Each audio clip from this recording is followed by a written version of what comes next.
Right. So next up, we're going to talk about rehabilitation strategies and mobility devices. And here to talk to us about that today is Kayla Kotake. She's a PT at the Cleveland Clinic, and she serves as their rehabilitation representative for the center's multidisciplinary Ataxia clinic. So please join me in welcoming Kayla.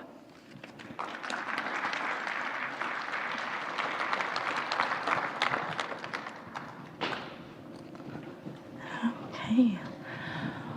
Wow, big group. Okay, hello everyone. Let's see. I'm Kayla. I'm a physical therapist at the Cleveland Clinic, Ruvo Center for Brain Health.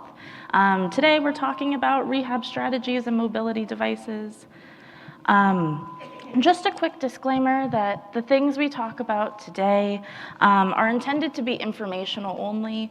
I really highly recommend that you go out and seek a neurological physical therapist for a personalized consult.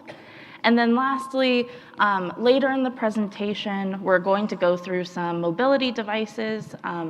None of the devices are endorsed by NAF or myself. These are just some options that are available on the market to you. I don't have any disclosures for today's presentation. So we'll get started with kind of the commonality that brings us all here. What is the role of the cerebellum?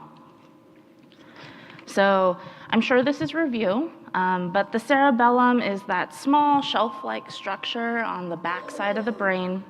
It really influences our balance, our posture, coordination, and our ability to plan movement. The cerebellum functions on an unconscious level when we're modulating our motor functions throughout the day. So next up here, let's talk about the rehabilitation team and some of the key players that you may interact with. So first up, we have our most common three: physical therapy, occupational therapy, and speech. Physical therapists are our movement experts of the team. So they work on walking, balance, coordination, gross motor skills. Our physical therapists really get you moving through life. And then we have our occupational therapists. You just heard a whole bunch on what Madison does on her daily. So in short, occupational therapists work on those activities of daily living, our ADLs. These can be tasks like getting dressed, taking a shower, cooking, cleaning, anything that really brings meaning to life. So for me, I always joke that PTs will get you moving through life. It's not always pretty, but we'll get you there. And then OTs are what make life really enjoyable and pretty. Our speech therapists, they're the communication expert of the team. So they work on speaking as well as swallowing. They also work on memory and cognition. So as a team, PT, OT, and speech really help us get through life safely and effectively. And then at my center, I'm really lucky that I have an expanded rehab team. So if your center in your home also has an expanded rehab team, you may encounter music therapy, mental health, and social work. So music therapists, did anyone go to the rhythmic rehabilitation sessions earlier? Yes, awesome. So that's my favorite part of the week. Every Wednesday at our center, we run that same session, and Julie from music therapy is fantastic. But you got a really good firsthand experience there on how music can influence the way we move. So music therapists use rhythm and musical interventions to facilitate movement. They can also help with emotional regulation and coping strategies. And then our mental health team, they can help with mental health, emotions, coping, communication, and also sleep strategies, because sleep hygiene is so important to our day-to-day well-being. And then lastly, our social work team is a great resource for connecting us with community resources to meet any unmet needs. Some other specialized team members you may encounter are neuro-ophthalmologists. These are special trained physicians who work on eye care specifically for folks with neurological conditions.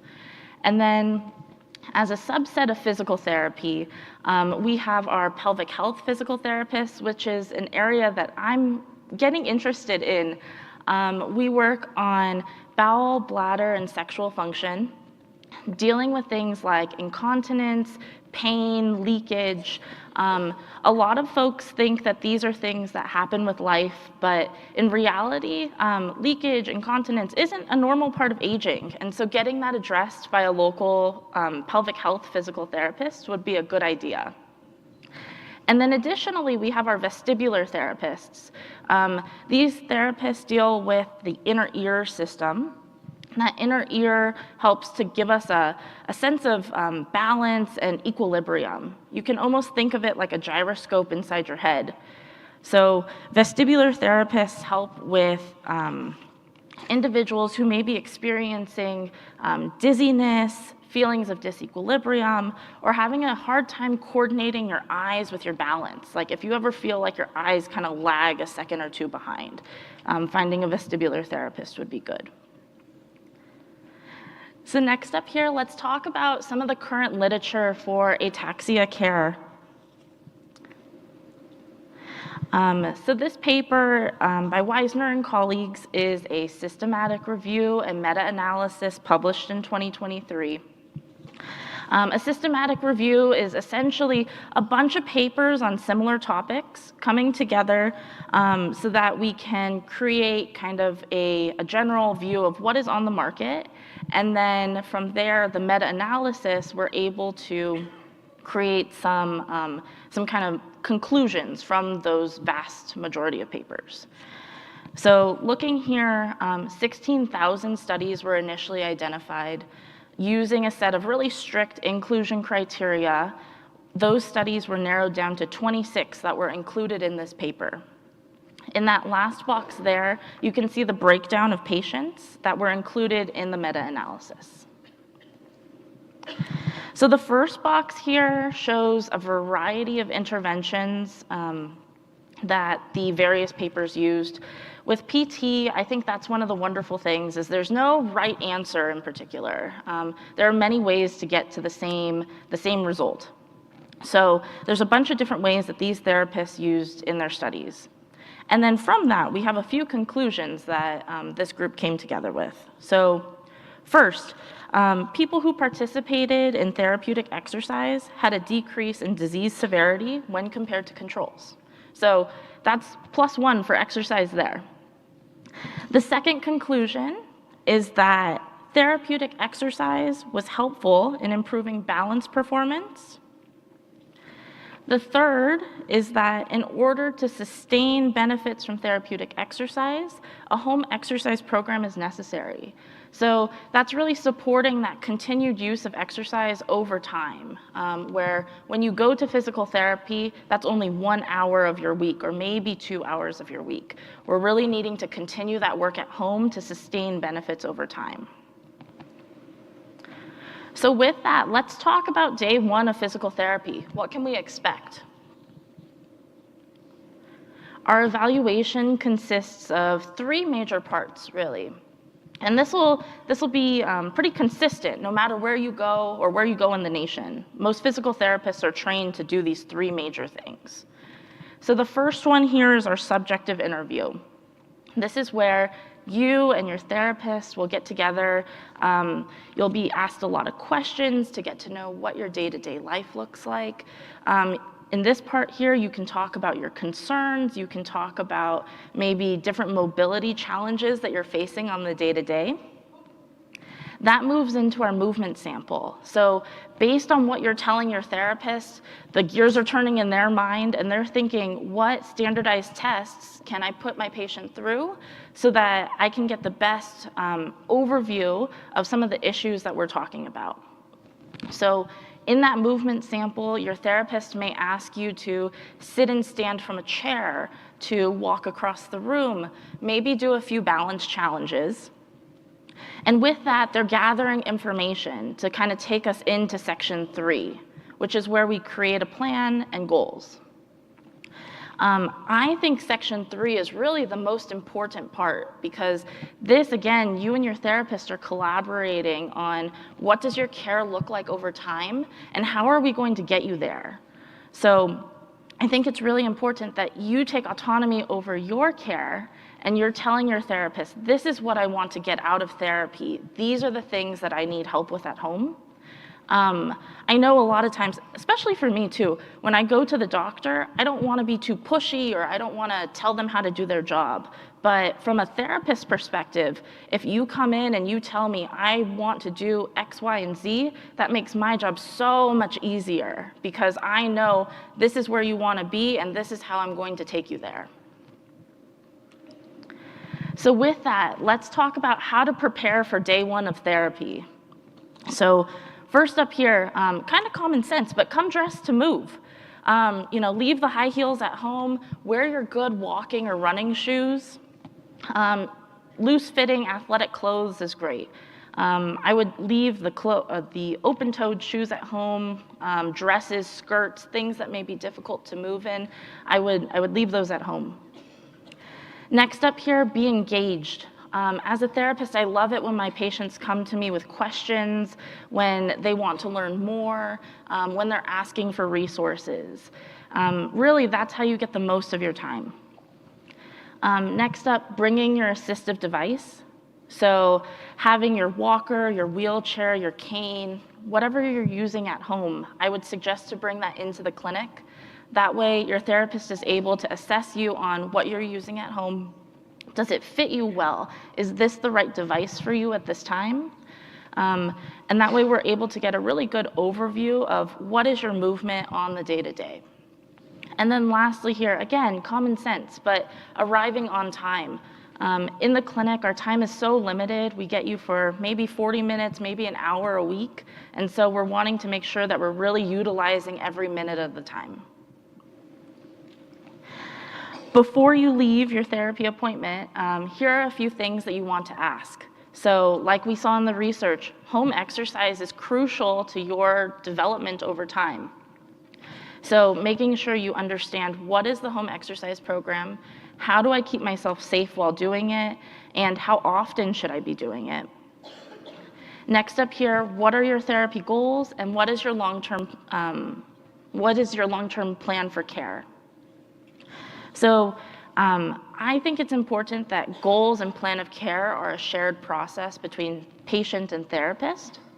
We want to make sure that you understand what your goals are. That way, we're all working together as a team to get you there. With that, let's talk about goals.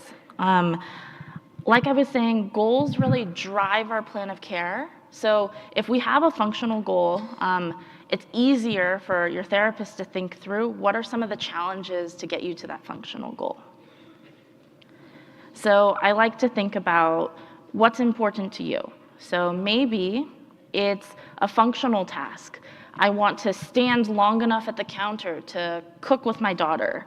I want to be able to coordinate moving the dishes from one counter to the other. Maybe it's a leisure task. I want to safely get to the floor and stand when I'm gardening outside. I want to be able to reach in different directions while I'm in a kneeling position. Maybe we're thinking about vacation. This is my favorite, where we're working towards vacation, right? Because then we have a real prize at the end. But maybe we're working towards, I want to stand on the New York subway and not fall over when the subway stops or starts. And then lastly, maybe it's a family goal. Maybe I want to walk down the aisle at my beach destination wedding. Or maybe, I'm the girl on the side here. I want to support my best friend on her most important day. So thinking about what's important to you and sharing that with your therapist will really help to drive your physical therapy care. Next up here, we have some exercise recommendations. The following are just kind of some let's get started exercises, not intended to be a replacement for a full physical therapy eval and customized plan of care. But I think this is a good place to start today at home. Kind of where do we start on Monday? So the first one here, we have some seated balance exercises.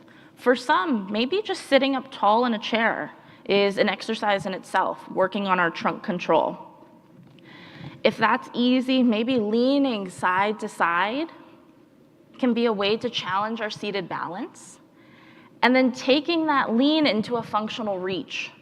So I'm thinking here, like I'm sitting on the couch and the TV remote is 2 cushions away. Can I lean and reach over and get it and sit back up tall while holding my balance? The next ones here, we have some standing balance exercises. So going from left to right, easiest to most difficult, we have what we call Romberg stance, which is those feet together. Getting ourselves into narrow stances can be a good way to challenge our static balance. And then moving into what we call semi-tandem, so that's that staggered small step forward, going into full tandem, heel to toe. Heel to toe is typically where it gets pretty tricky for people. So I would just be cautious there. And then the last one, standing on one leg at a time, really narrowing down that stance. With all of the standing exercises today, I would recommend having a chair in front of you and possibly a chair or the couch behind you. That way, if you lose your balance, you have something to hold on to. And if you lose your balance backwards, you just simply sit down in the chair. Not a big deal. But ultimately, while we're exercising, safety is always number one. Next up here, we have some core exercises. Core work is really important for our folks with ataxia because we want to build a strong base. That way, when we get our arms and our legs moving, we have a good foundation to stand on. So here you see a modified Russian twist where my model here has a 4-pound weight, but you can use anything at home. A gallon of milk, some sand in a bag, whatever has a little bit of weight to it. Moving that ball side to side, working on our trunk rotation, really moving the shoulders. These ones here, we're wanting to go nice slow and controlled. That's always going to be the name of the game with the exercises today. The next one here, we have some kicks. So again, holding our core nice and tight, we can do a nice bicycle kick, like you're riding a bike in midair. We could do a flutter kick up and down. And then we can do a little, I coined it a hand jive for lack of better terms, but over, over, under, kicking in a nice sturdy chair like I'm sitting in today. Next up, we have some marching. So with that marching, again, standing with a chair or a counter in front of us, just for balance and safety's sake. Here we're working on a nice, tall, slow march with the knee. We're working on hip strength on the marching leg, and we're working on our single leg balance on the opposite leg. So I really like marches as kind of a functional dynamic task. And then say those marches get easy for you. So we need challenge over time. We can move those marches into a dynamic task. So these ones here, we're standing nice and tall, and as we're marching, we're using our hand to tap that opposite knee. So we're crossing midline, we're creating a bit of a coordination task as well. Say the standing marches are maybe too challenging or something that we can continue working up towards. Doing these in seated is perfectly fine.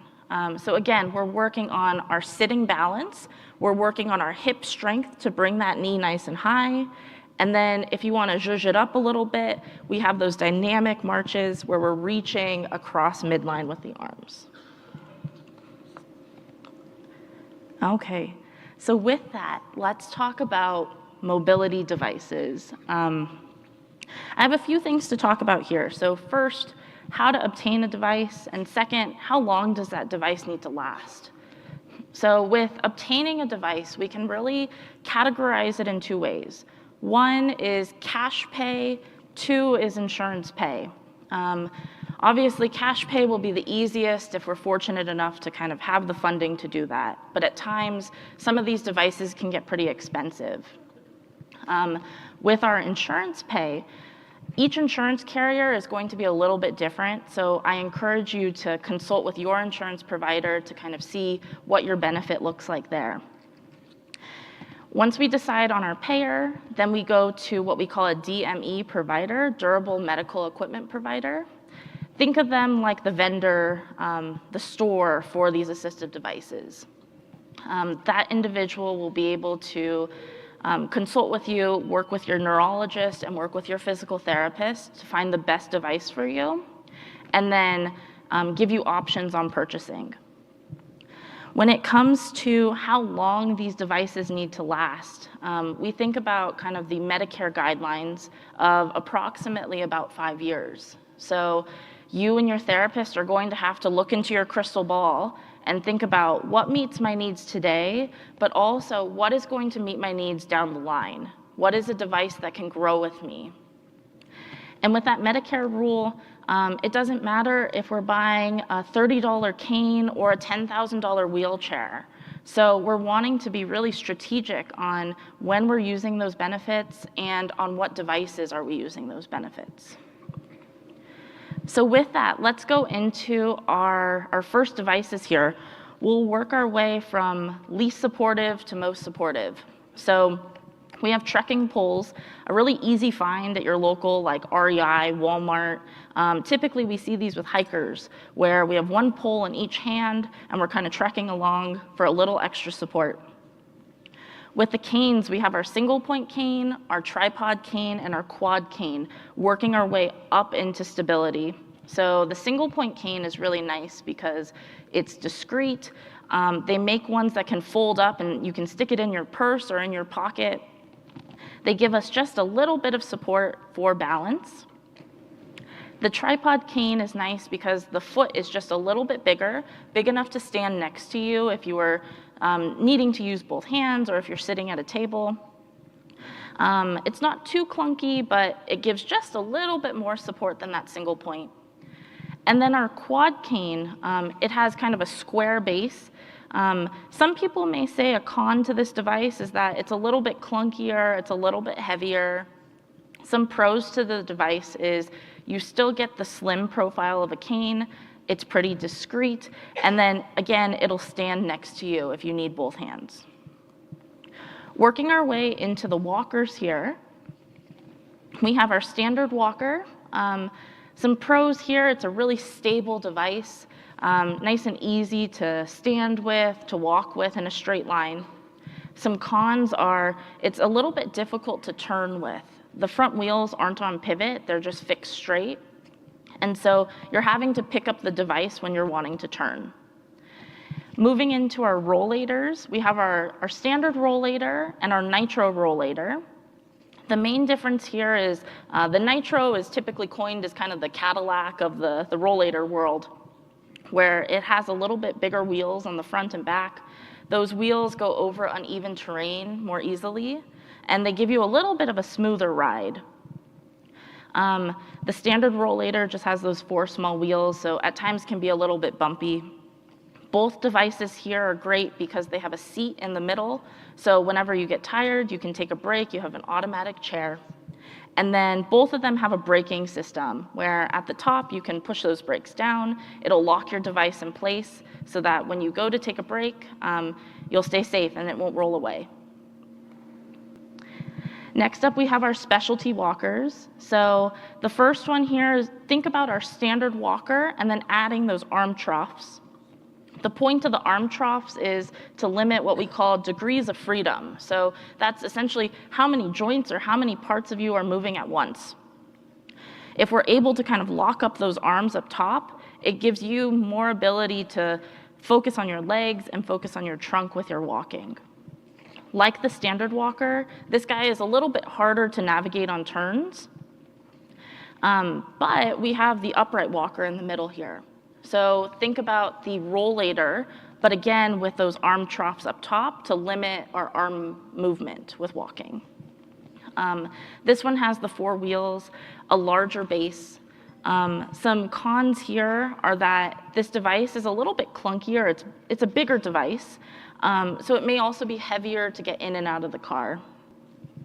And then lastly, we have our U-step walker. This one here is a really special walker. It has what we call a reverse braking system, where the brakes are always on, and then when you squeeze the handles, it releases the brakes. So you're able to control the speed of that walker a little bit better. It also has a wider base on it, which can be a pro when walking, better stability, or a con when trying to get this thing in and out of the car, because it's a little bit heavier.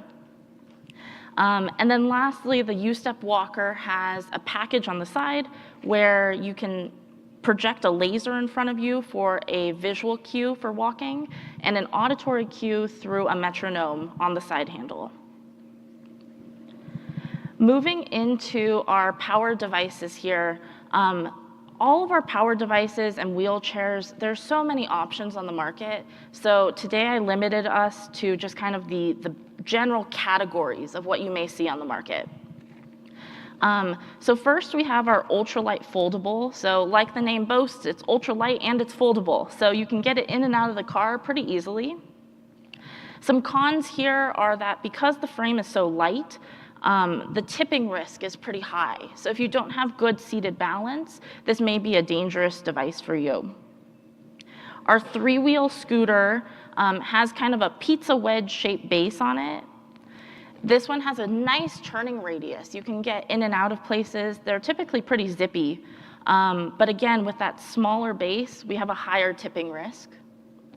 And then our four-wheel scooter has more of a rectangular base, so it's much more stable. The only thing here is that our turning radius goes down because of the wider base, and then it's a bit heavier getting in and out of the car. Some cars may need a hitch to bring the scooter along. Next up, we have our manual wheelchairs. So again, so many options on the market, but just looking at a few categories here today. First up, we have our ultralight wheelchair. This most likely will be a custom chair. As you can see on the back, there's those large wheels, so the patient is intended to wheel themselves. Next up, we have the lightweight wheelchair. So this one you can see the large wheels plus the handles on the back. So patient is intended to wheel themselves, but if they need a little boost, we have those the handles for a caregiver to help out. And then lastly, we have a transport chair. And as you can see here, all four wheels are small. So the intent of this transport chair is more so to get you from point A to point B with the help of a care partner.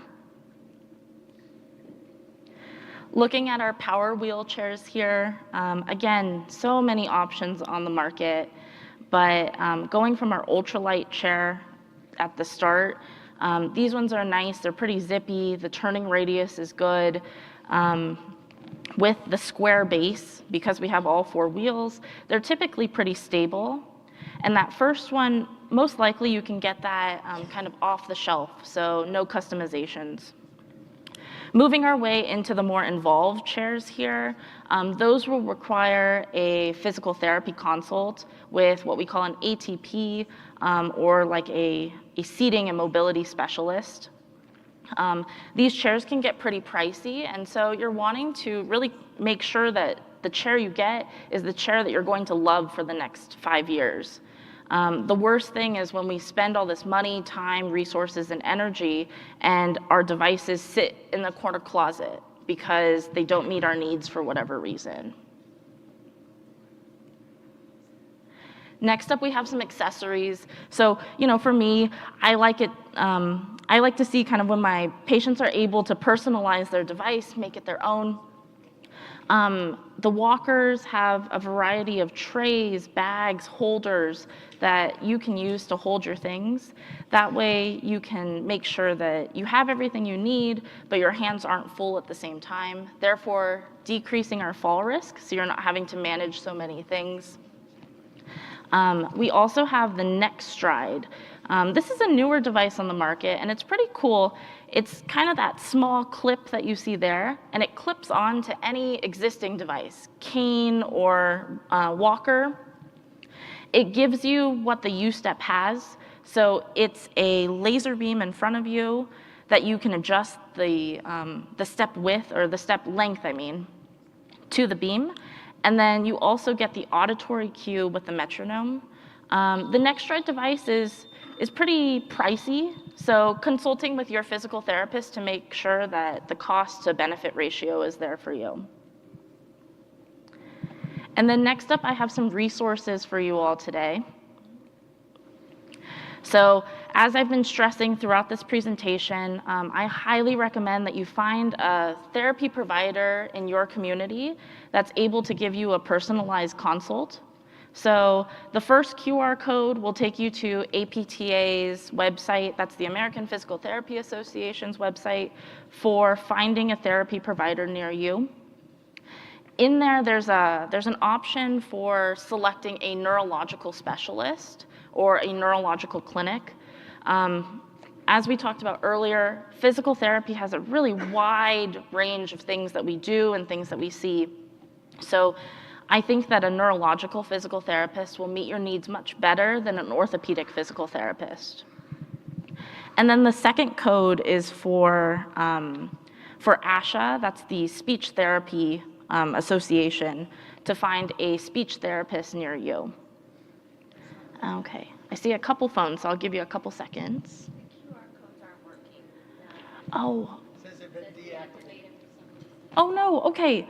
Well, APTA and ASHA, those are your two resources. Thank you, sorry about that. Okay, so let's move into kind of the final wrap-up slides here. I gave you a lot of information, so these are the points that I really want you to take home. First, finding a physical therapist to consult with for a customized exercise plan is our best route possible. Second, consistent participation in challenging home exercises is crucial to maintaining results over time. Third, arrive prepared for your physical therapy appointments to maximize benefits. And then lastly, mobility devices are great tools to gain independence and maintain independence in the home. Thank you so much for having me today. It's been a lot of fun. Oh, I'll be taking questions after. Yes, so APTA is the Physical Therapy Association, APTA, and then ASHA is the Speech Therapy Association. Thank you.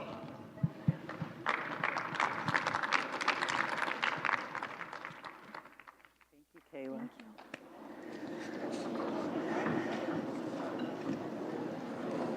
All right. What a jam-packed morning, right? Lots of information that was shared, lots of great information. So right now, what's going to happen is we're going to go on a break. And during that break, if you've been filling out your passport, your exhibitor passport, you can turn that in at the check-in desk. All right, so make sure that you stop by there to turn that in. The other thing is there's going to be an Ask the Expert in the mezzanine. So go there, and there'll be some of the instructors from this morning, or the facilitators from this morning that spoke. You can ask them questions. And then you can go to lunch, and we'll meet back here at 1 o'clock. All right? So everyone have a great hour and a half, and I'll see you back here at 1.